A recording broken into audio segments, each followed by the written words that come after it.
Olá, meus amigos. Meu nome é Geraldo Burgo, eu sou analista de valores imobiliários e consultor CVM. Esse canal ele é 100% focado em ETFs, onde eu te ajudo a construir uma carteira realmente passiva. Aproveita, se inscreve no canal, me segue lá nas redes sociais para ficar por dentro de todas as novidades. Pessoal, vou deixar aqui na descrição desse vídeo o link para comprar o meu e-book, que agora ele está disponível também na versão PDF. Antigamente ele estava disponível só lá na Amazon, aí o pessoal começou a pedir a versão em PDF e eu disponibilizei aqui para o pessoal o link, certo, para vocês adquirirem. É o melhor e-book sobre ETFs que vocês vão encontrar aqui no Brasil.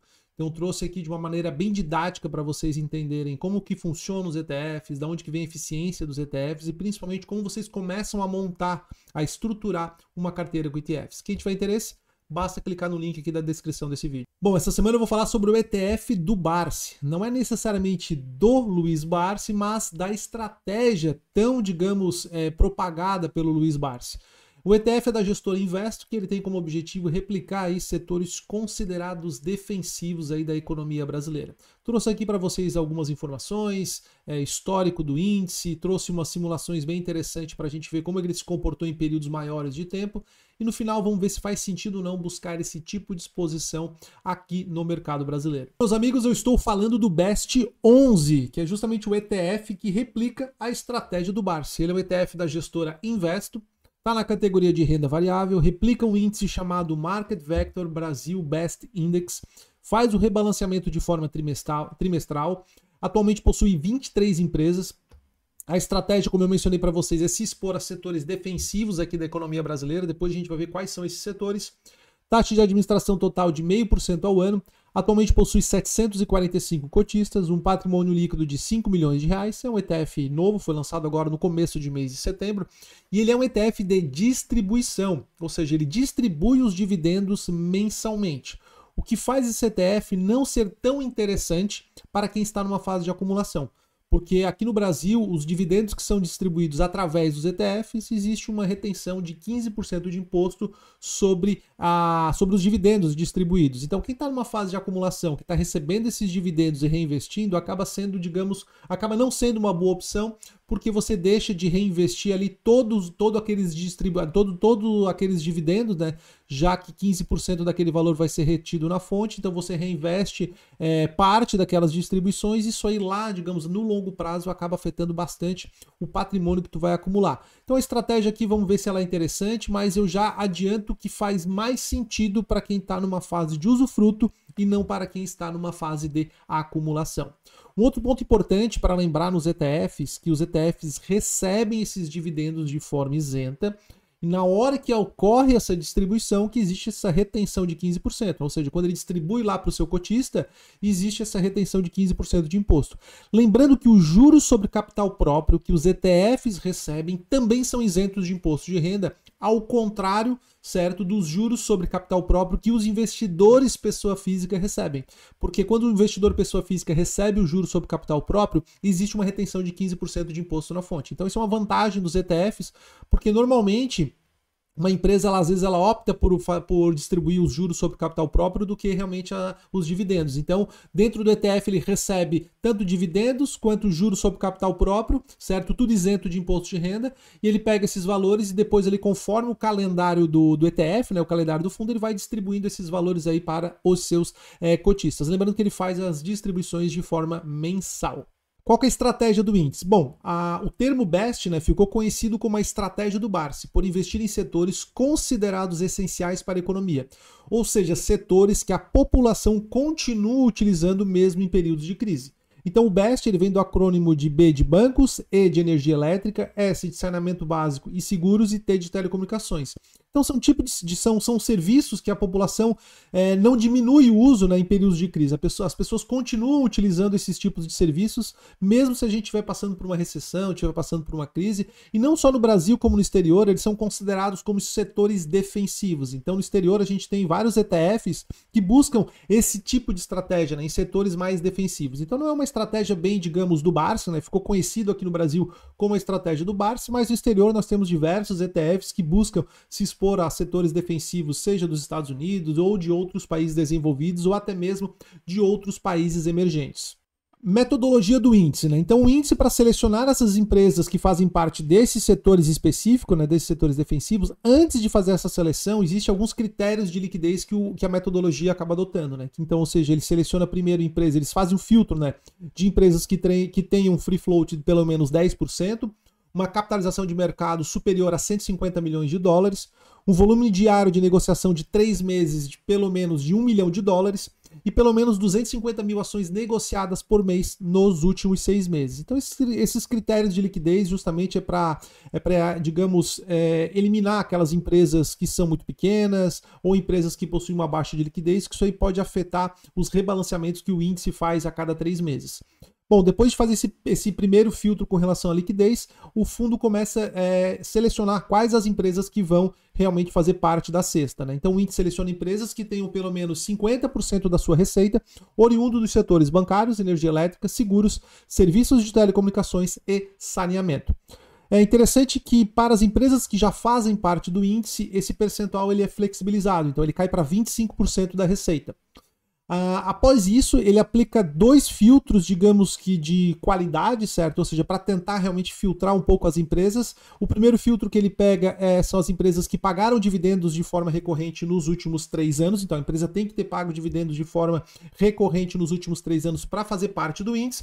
Porém, caso a empresa já esteja dentro do índice, né, existe também uma flexibilização. Ou seja, ela tem que ter pago ou pelo menos dividendos no último ano ou pelo menos nos 2 dos últimos 3 anos. Tá? Após esse filtro com relação ao pagamento recorrente dos dividendos, a metodologia, né, o fundo, ele aplica um filtro para selecionar as empresas que apresentaram lucro líquido positivo também nos últimos 3 anos. E conforme os outros 3 filtros utilizados anteriormente, ele dá uma flexibilizada para as empresas que já fazem parte do índice. Então, a empresa que já faz parte do índice, ela tem que ter apresentado lucro líquido pelo menos no último ano ou em pelo menos 2 dos últimos 3 anos. Além disso, ele adota uma regra para ter no mínimo 15 empresas. Então, se depois de o fundo fazer aplicar todos esses filtros e a cesta ficar formada lá por 12, 13 empresas, né, o comitê se reúne para decidir quais serão as outras empresas, né, que vão compor para eles chegarem nesse mínimo aí de 15. Então, eles vão dar mais uma flexibilizada para chegar nesse valor de 15 empresas. Depois de selecionados todas essas empresas, chega a hora do quê? De fazer a ponderação, ou seja, dar o peso. Dar o peso, né, a cada empresa. Então, basicamente, o ETF ele dá pesos conforme o seu market cap, ou seja, o valor de mercado de cada empresa. Existe um cap, como a gente fala, ou seja, um limite de 8%. Então, nenhuma empresa vai ter mais do que 8% de peso dentro do fundo. Isso é muito interessante porque a gente reduz o risco, né, de ter o ETF ou a cesta de ativos muito concentrada em uma única empresa ou em poucas empresas.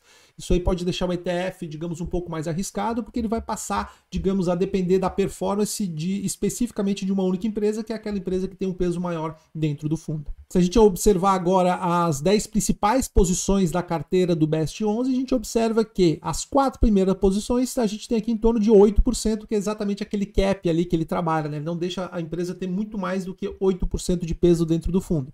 E as 4 principais posições é o Banco BTG, as Centrais Elétricas Brasileiras, que é a Eletrobras, a Sabesp e o Itaú. Depois a gente tem Banco Bradesco, Equatorial Energia, Banco do Brasil, Telefônica, BBB Seguridade e TIM. Olhando a composição setorial, nós temos basicamente 45% alocado no setor de utilities, que é o setor de saneamento básico e de energia elétrica, né? Então, e o setor de energia elétrica a gente pode dividir em 3, que é geração, transmissão e distribuição de energia elétrica, e o setor de serviços bancários, que é em torno aí de 44%, 45%, que também a gente pode incluir dentro desse serviço a parte de seguros. E 10% alocado em serviços de comunicação.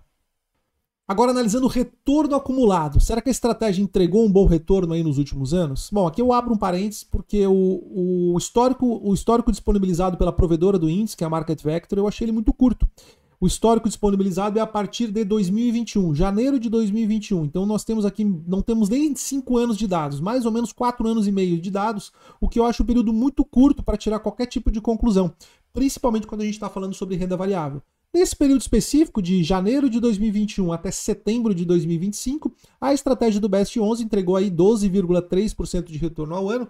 E quando a gente compara a estratégia do Best 11 com outro índice muito conhecido aqui do mercado brasileiro, que é o índice DIV, que é formado aí por empresas pagadoras de dividendos, né, que vai ter, digamos, uma cesta muito semelhante aí com o Best 11, a gente observa que o IDIV nesse mesmo período teve 9,51%.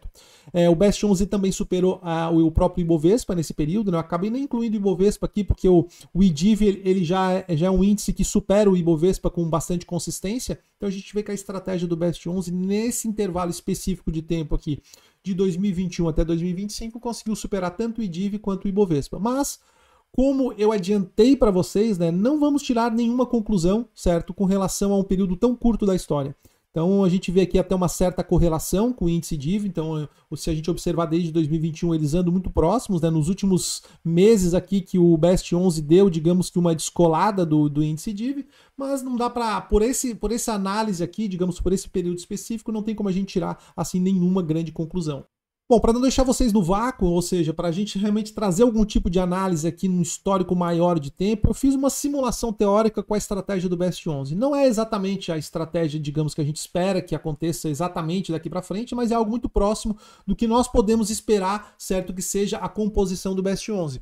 Porque como eu mostrei ele para vocês, né, ele é formado por 45% no setor de utilidades públicas, 45% no setor financeiro e 10% no setor de telecomunicações.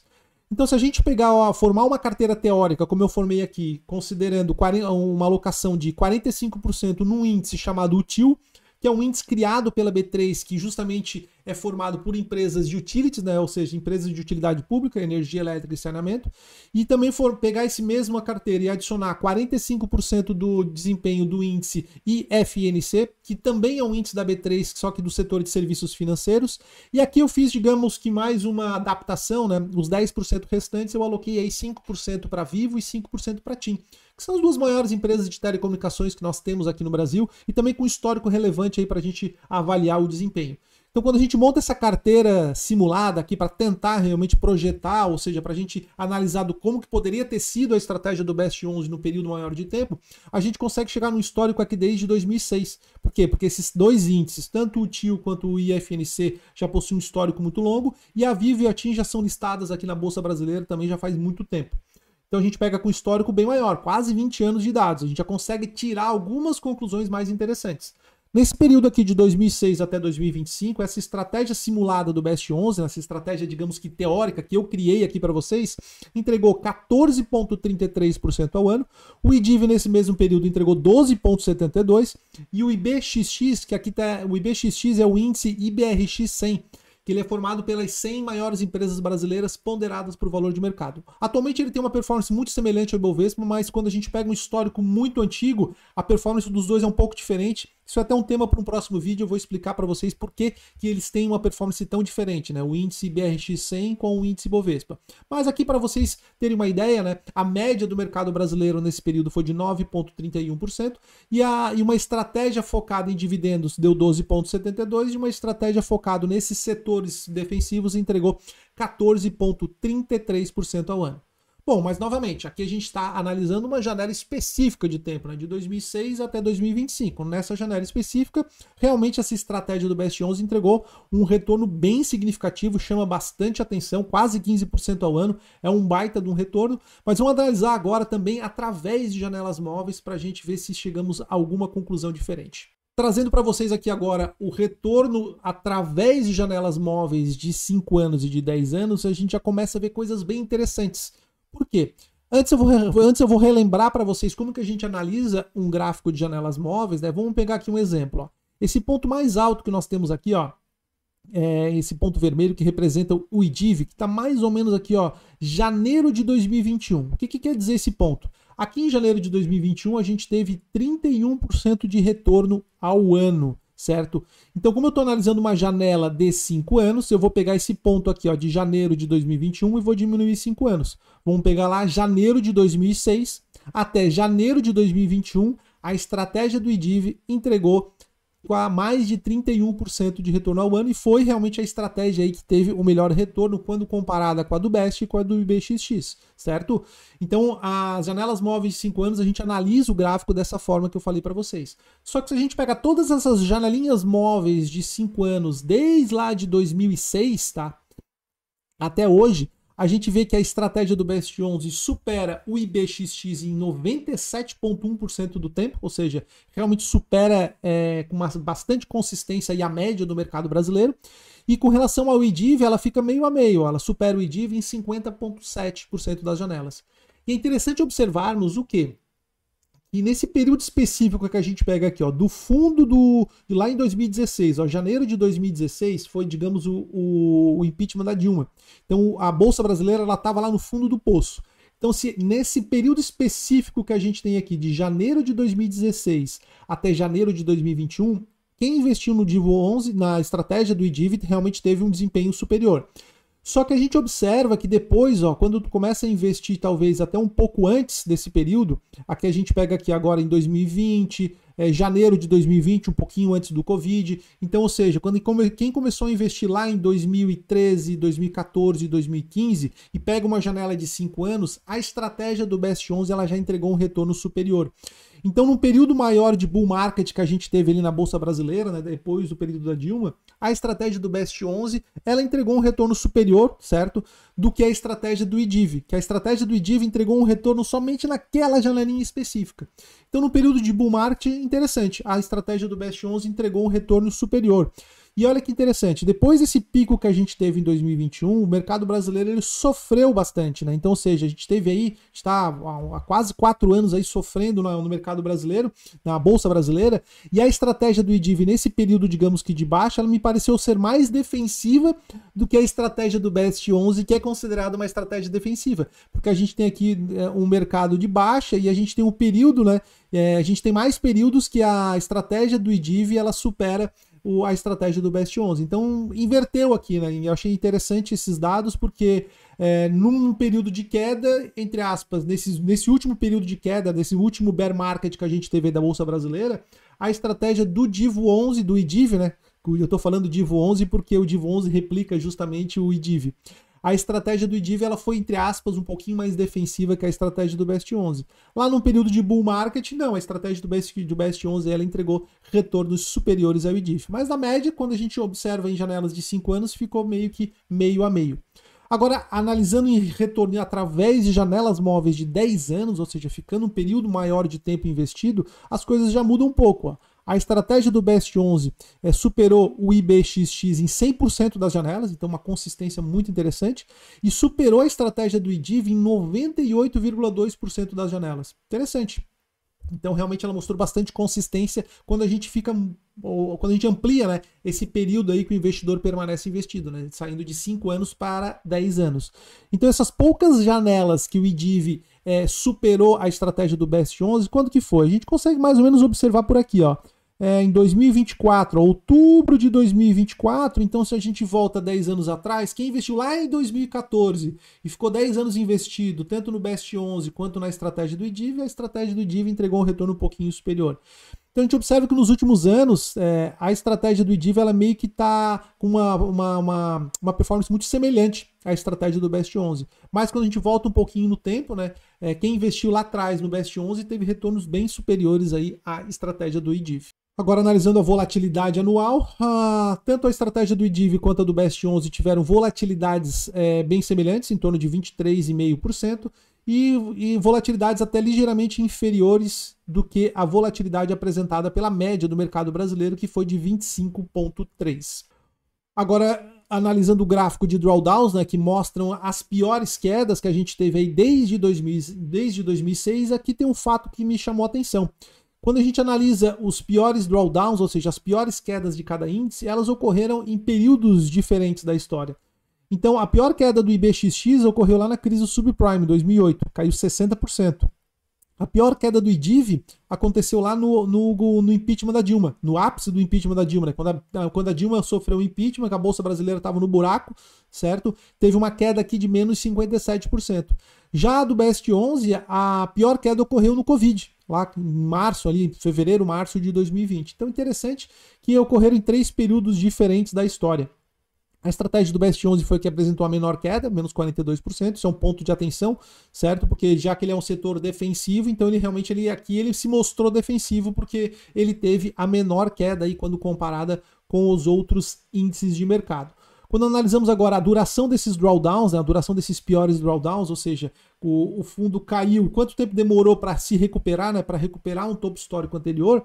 Olha que interessante, o IBXX lá na crise de 2008, ele levou 6,2 anos, ou seja, o mercado brasileiro levou 6 anos depois que ele caiu lá na crise de 2008 para recuperar em reais, certo? A média que ele obteve ali antes da crise de 2008. Lembrando que aqui eu estou observando os valores em reais, porque se a gente transforma em dólar, as coisas já são um pouco diferentes. Já o IDIV, na pior queda que ele teve ali no governo da Dilma, ele levou em torno de 3 anos para se recuperar. E já o Best 11, na pior queda que ele teve ali no Covid, né, na crise do Covid, ele levou 2,7 anos para se recuperar. Lembrando que aqui a gente está trabalhando com um aporte único, né, para ver o tempo de recuperação. Lembrando que se o investidor ele mantém a calma nesses períodos de baixa e mantém, digamos que a consistência dos aportes, dependendo do percentual dos teus aportes em relação ao patrimônio, essa recuperação acaba sendo muito rápida. Mas aqui reforça um ponto importante, né? Como a renda fixa ela é fundamental numa carteira de longo prazo, porque essas quedas que a gente observa aqui no mercado financeiro são normais, elas podem acontecer futuramente. Então não adianta a gente investir, seja aqui em ações brasileiras, ou ações americanas, ou ações globais, achando que nunca mais vamos ter um crash, uma crise, um circuit breaker, é por ilusão. A gente vai ter essas crises, né? Tudo é cíclico, a economia é cíclica, esses crash, esses períodos mais turbulentos, eles ocorrem, e são nesses períodos que a renda fixa ela tem um fator fundamental dentro do nosso portfólio, porque ela acaba reduzindo a volatilidade e nos ajudando a permanecer investido. Porque normalmente esses períodos turbulentos, eles são os melhores períodos para a gente continuar aportando, né, naquela classe de renda variável, onde a gente vai estar aportando em cotas mais descontadas, só que são os períodos mais difíceis também, né? Onde o investidor começa até mesmo a duvidar da estratégia que está sendo utilizada, porque às vezes o investidor se acha muito agressivo e chega a esses períodos turbulentos aí a gente vê que não era tão agressivo quanto pensava ser. Então a renda fixa, abrindo um parênteses aqui para vocês, que não é tema do vídeo, mas ela realmente é fundamental mesmo numa carteira de longo prazo. Por isso que eu sou sempre contra essas carteiras aí de 90%, 100% em renda variável. Porque eu tenho período aí, meu prazo é 30 anos, Geraldo, meu prazo é 20 anos. Cara, a hora que chega a primeira crise aí, todo mundo se desespera e a galera acaba vendendo aí realmente no desespero. Então, pessoal, renda fixa não faz mal a ninguém, ela reduz a volatilidade da tua carteira e te ajuda a permanecer investido.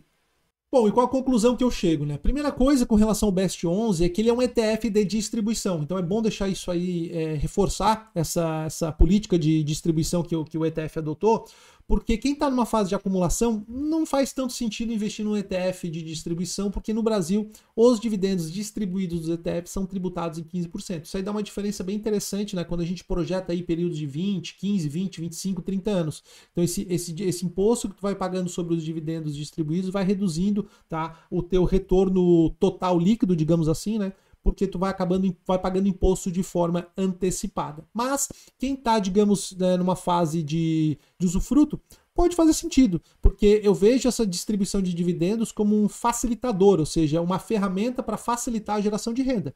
Porque na prática você poderia ter um ETF de acumulação e efetuar vendas controladas, vendas mensais ou anuais de forma controlada, que na prática significa a mesma coisa. Você iria gerar a sua própria renda passiva. Até adianto que tem um vídeo meu no canal onde eu falo isso, né? Onde eu montei uma carteira com 4 ETFs de acumulação e gerei renda passiva durante 20 anos e meu patrimônio ainda cresceu acima da inflação. Então é um tema aí, se vocês quiserem procurar, tem no feed aqui do meu canal. Mas voltando agora ao assunto do Best 11, outro ponto importante de salientar, como ele está focado em setores defensivos, e aqui no Brasil os setores defensivos eles são setores altamente regulados. O que eu quero dizer com isso? O governo controla muita coisa, o governo dita as regras. Então são setores onde as regras podem mudar numa canetada. Então é um risco que as pessoas têm que estar cientes, né? Então o setor de utilities principalmente, né? Saneamento, o setor financeiro também, são setores bem regulados pelo governo. Então qualquer canetada, seja do Congresso, do presidente, aí pode mudar as regras, tá? E afetar as empresas desses setores. Além disso, né, digamos, agora pensando mais pelo lado positivo, Como eles são setores muito regulados, é difícil a entrada de novos players, então que diminui a concorrência. Então as empresas não se preocupam muito com a concorrência, certo? Isso acaba sendo um ponto positivo. E, digamos, historicamente também são empresas que possuem uma boa previsibilidade de renda, né? Como são setores aí que as pessoas tendem a continuar utilizando mesmo em períodos de crise, as empresas têm essa previsibilidade de fluxo de caixa, o que torna realmente essas empresas bem atrativas. Então são empresas realmente que acabam tendo bons fundamentos e pode realmente fazer sentido esse tipo de exposição, principalmente para quem está mais numa fase de usufruto, realmente quem já está começando a querer gerar renda com o seu patrimônio. Bom, meus amigos, esse era o vídeo que eu tinha para vocês essa semana. Espero que tenham gostado. Quero saber a opinião de vocês. Deixa aqui nos comentários. Um forte abraço.